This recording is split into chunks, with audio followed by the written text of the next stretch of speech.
We are Muslims who believe in the Messiah, Mirza Ghulam Ahmad of Qadian. We are Muslims for peace.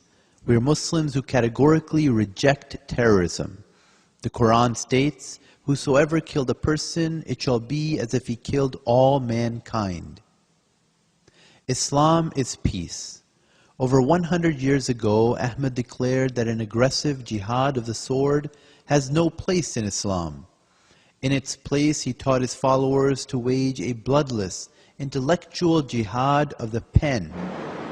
Today, the Ahmadiyya Muslim community is bringing this message to the streets of New York City and to the entire United States. On the buses crisscrossing the busy streets of New York, the message of peace is now prominently displayed.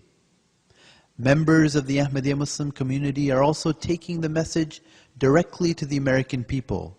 We condemn terrorism, not just through words, but through our actions, dedicated to fostering and strengthening peace in our communities.